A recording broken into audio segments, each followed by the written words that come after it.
Hi everybody, Charles Hoskinson here. Let's talk about how we're going to fix Twitter today. So this is a video to Jack and the Twitter guys, and it's basically a proposal and also a plea for help. So I'd like, if we can't do it, somebody to do this, and I'm prepared to do this whole thing for cost, if you guys would like. Okay, so what is the problem that Twitter faces? Twitter is a great platform, but it has an issue behind authentication and verification.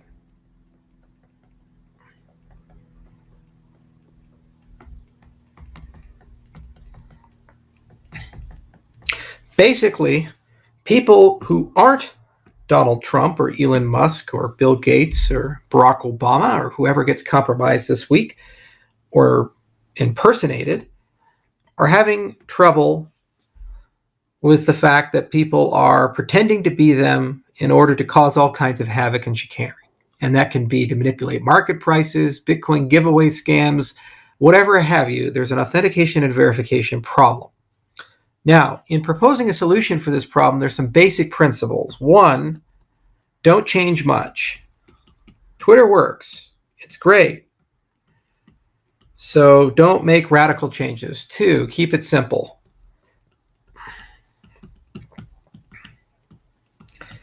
And easy to understand. Easy to understand. Users have to be able to understand stuff. Okay, three, build on solid foundations.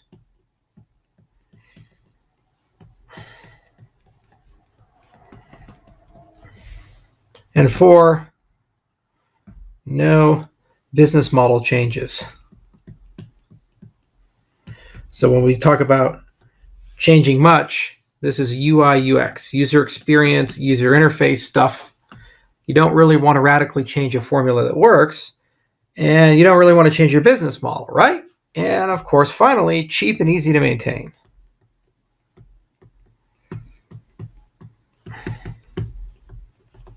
So you've just had your biggest security hack in the history of the platform, everybody breathing down your neck, wondering how many millions and millions of dollars are we going to have to spend and how many sacrifices are we going to have to make to solve the problem. And it turns out, well, not really that much. It's going to be cheap. You're not going to have to change much in your UI. You're going to keep it simple, and people are actually going to be able to understand it. You're going to build on solid foundations, no business model changes. Okay, let's talk about it. So how are we going to solve this? Well, first we need some foundations. One is the signature. So a signature is an artifact of cryptography. And you have different types of crypto and so forth, but for our purposes, we have something called public key crypto. And the basic idea is that you have two objects. One is called a public key, and then the other is called a private key.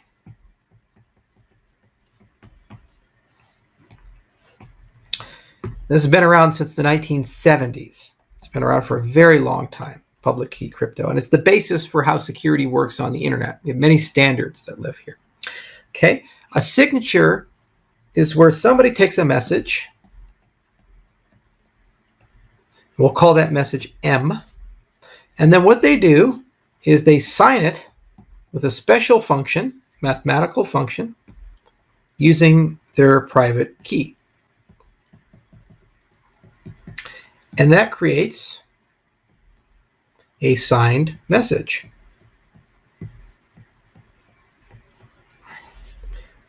We'll call that M signed.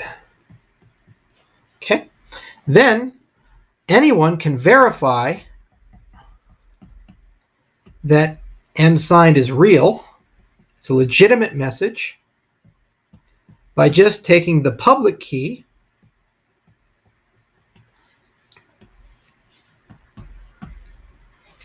and it's either going to return true or false.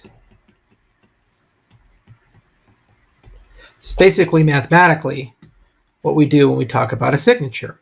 Well, this has been around for a very long time. We use it to sign legal documents, use it to sign emails, and it has this beautiful property called non-reputability. So once you have verified that a keys indeed belongs to a person, then you can use a signature to basically sign with anything you want, any document you want, any message you want, and then people are able to verify that that message is right, assuming that that public key belongs to the person. Okay, so that's a great foundation to sit on. And here's what we can do. It turns out that there's a new standard called the DID standard. It comes from the W3C, and I got it right here. So if you go to w3c.org, these are the guys who standardize HTML and CSS and all those things you see on your screen. And they have a DID working group, and it's been around for a very long time, since I think like 2013, 2014. And DID is basically a way of handling identity online that includes public and private keys. And there's even a foundation behind it, DIF, the Digital Identity Foundation, which uses the DID. And look at all the members of this group: Microsoft, IBM, Hyperledger, Accenture, RSA. Those are some big companies, and of course, my company, Input Output. So there's lots of standards, and we're building this as a community and ecosystem. But basically, a DID has two parts. You have a DID ID, and you have a DID body, or a DID document, excuse me.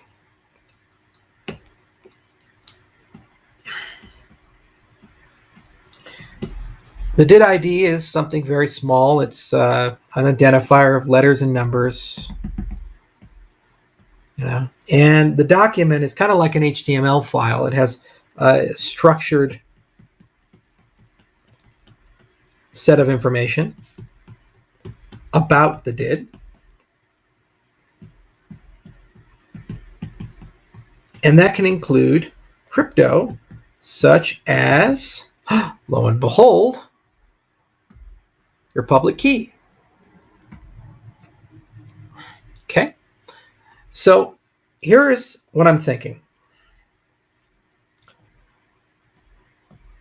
We have this amazing piece of technology, an artifact of mathematics and computer science, the signature, the public key crypto, that's been around since the 1970s.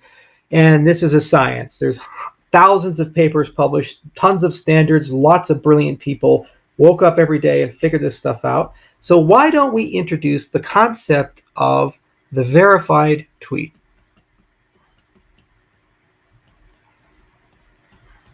Okay, instead of just the verified account, let's introduce the concept of verified tweet. And how does that work? Well, you have a tweet go out, and then what you do is you hash something related to the tweet,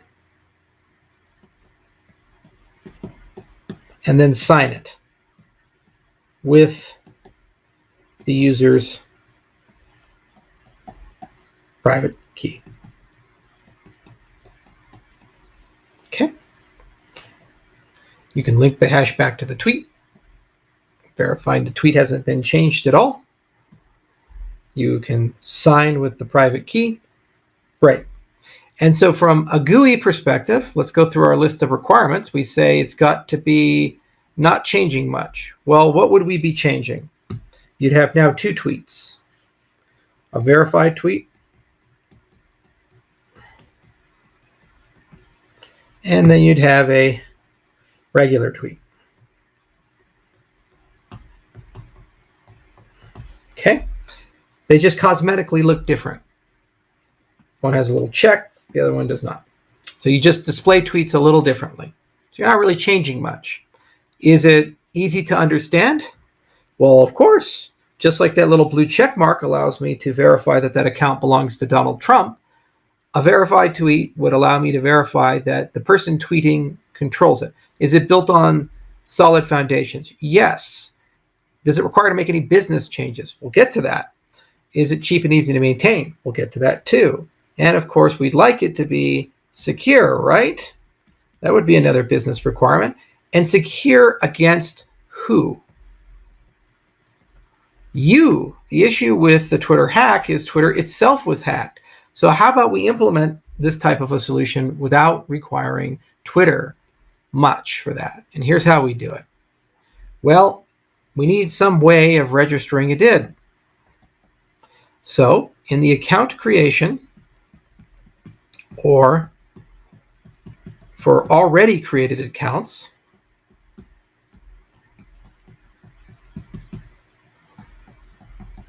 you put an extra little pane saying register and verify my did. You click that little thing. And either they can create a did there or import an existing one. And it goes to a whitelisted ID verifier. And that whitelisted ID verifier can be VeriSign. It can be a government entity, like the same people issue your driver's license. Whoever is in the business of checking documents and verifying that I'm Charles Hoskinson or you're Bill Smith or Jack Dorsey, there's somebody there. And basically what they do is they take a look at the did document, all the supporting evidence provided, and there's some template and standard, and we can figure that out with you guys with best practices, whatever it might be. There's even industry accepted principles and so forth. And at the end of the day, what they do is they sign with their key the did. Okay. And that gets sent back to Twitter. And then what Twitter will do is when they get that did, they'll sign it too, after it meets whatever standard they have. So you have a did with two signatures, one from the whitelisted authority and then the other from Twitter.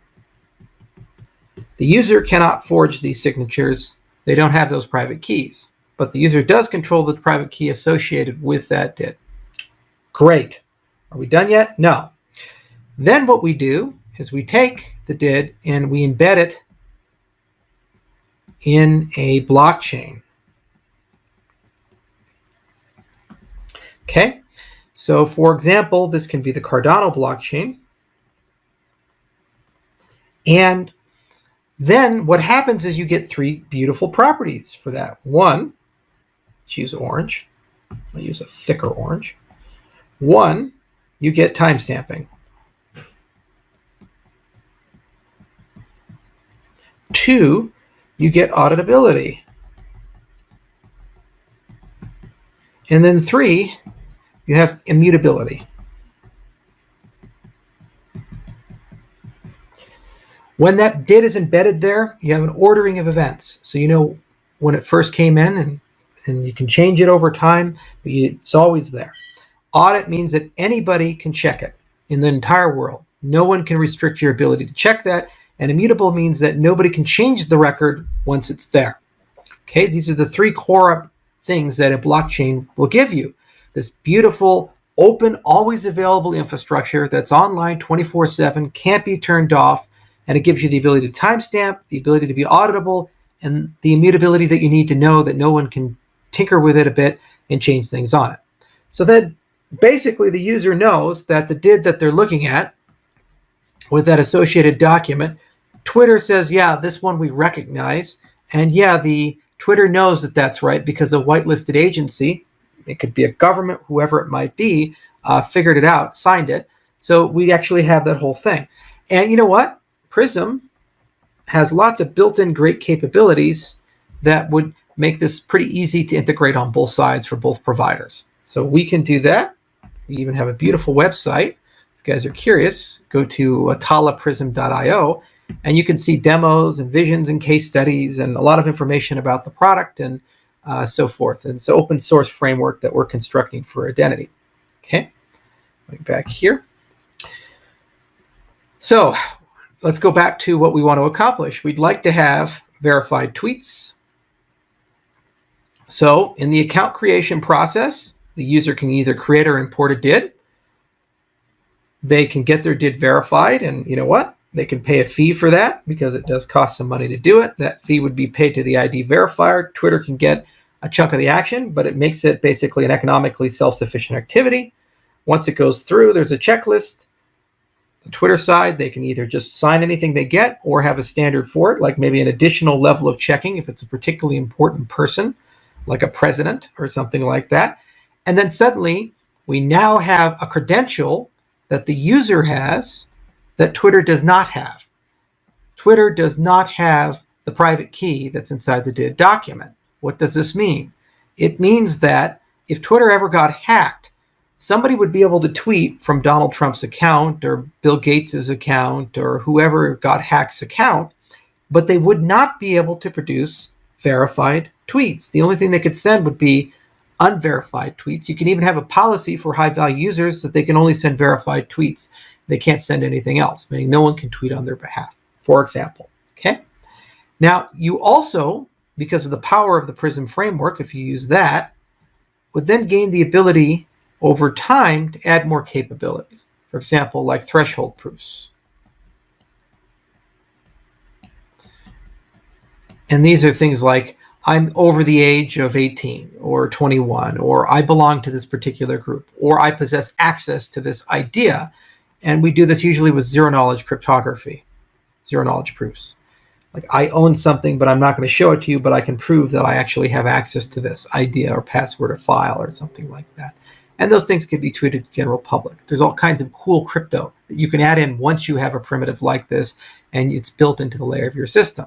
So the user themselves controls their identity, they control their DID, and as a consequence, they can do verified tweets. Prism can also handle the cases of revocation. So what happens if you lose your phone? We can do stuff with that, and you just go back through the whitelisting process to go identify another DID, and the credentials can be rotated. Twitter's in the driver's seat of what the platform considers to be legitimate. It's very easy to verify tweets because they just carry a little bit of extra metadata. It could be as simple as the hash of the tweet or perhaps something a little bit more elegant based on what the InfoSec guys say is necessary. And of course, we go back to our design goals. We'd like it to not change much. Verified tweets do that. We'd like to keep it simple. Oh, if it appears blue, it's great. If it's not blue, it's not verified. Okay, super simple for the user to understand. The signing can be automated and built into the phone. Like, you can unlock the signing key with a fingerprint, and it can be stored in a secure hardware enclave on the phone. Samsung Knox and others have these capabilities. There's dozens of ways to make that very secure. We're building on a super solid foundations. I mean, building it on top of what these guys are thinking about. A lot of logos here, a lot of smart people here, a lot of great ideas. Okay, easy peasy. And this has been around for a while. Just some good ideas here, and 40 plus years of cryptography is pretty simple. Okay. Doesn't have to change your business model. You're outsourcing the verification and ID to trusted vendors in each jurisdiction that matters. So verified tweets are something that you can roll out. Is it cheap and easy to maintain? Well, of course. You're just basically saying, all right, well, we're not in the business of revocation or any of these other things. We're just going to add an extra little thing. We had the blue check mark. Now we have the check mark plus plus. And is it secure? It can be made secure. And of course, I'll do this thing at cost if you guys want. We can sit down. You can even audit my financial statements to verify we're doing it at cost. It's going to be cheap to do, super easy to do. And it's something that probably can be done in a 3 to 6 month time horizon. The benefit to the end user is that when we see Trump or Bill Gates or Elon Musk tweeting, we now have the verified tweet to verify that that's actually coming from them. No more giveaway scams. They die forever. No more impersonations. If Twitter itself gets hacked, doesn't matter. No one can actually compromise the account. As a happy coincidence of having crypto, you can also do shielded private messages.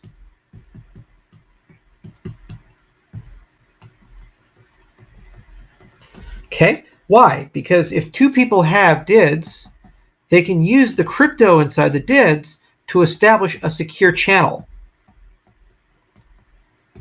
Just like you do when you go to an e-commerce website and you have that little lock in the browser.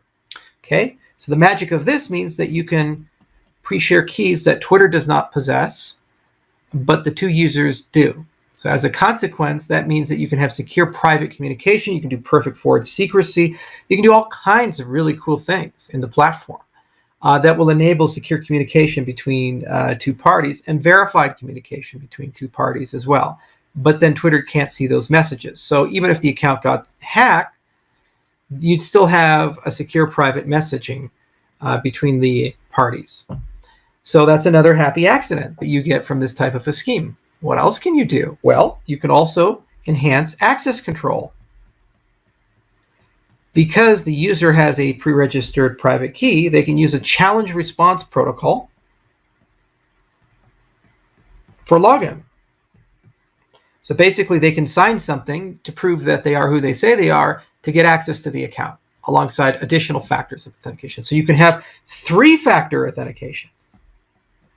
You can have a password, a hardware device, or a PIN code generator, or SMS, or whatever it is, and then also a challenge response because you have a registered private key, a registered public key, excuse me. The DID is registered. Okay, so you can enhance access control. Okay, you also can do multi-sig tweets. What the hell are those? Okay, so you may have recently saw Elon Musk. And Elon Musk said, hey, SEC stands for suck Elon's cock. Technically, he said Elon C, but we can kind of infer what happened there. Sometimes it might be better to have curated tweets. So instead of tweeting to Twitter, Elon would sign it, send it, and it goes to a pre-approved group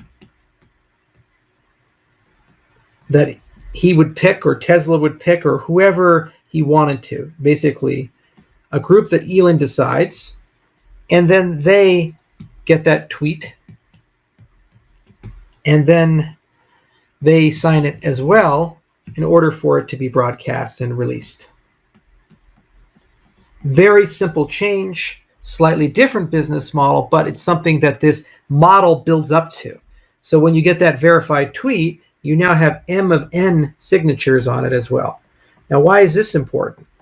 Let's say you are a major media outlet. Let's say that you are Apple. Let's say that you are the White House. You are some entity where communications matter. It's probably good not to unilaterally give a single person control over the release of that communication. By having chains of signatures before it gets approved, basically the Twitter platform can now have that extra added layer of security and curation. So even if Elon gets compromised and his private key was compromised, that group that he selected probably wouldn't be. So it dramatically increases the security, and there's really not much more to ask for on the usability. It just goes to a second stage. So that's another thing that you can do with this framework. Okay, so going back to it, what is our goal? Our goal is to make Twitter better. Why? Because Twitter is being used by the world, and people can start wars with it, crash markets with it. And in my particular industry, we're suffering a lot of giveaway scams and impersonation, and it's hurting a lot of people. Millions of dollars have been stolen. It's not a joke. It's not a game. It's sad. And it's hurting the least technical and most vulnerable amongst us, and it has to stop.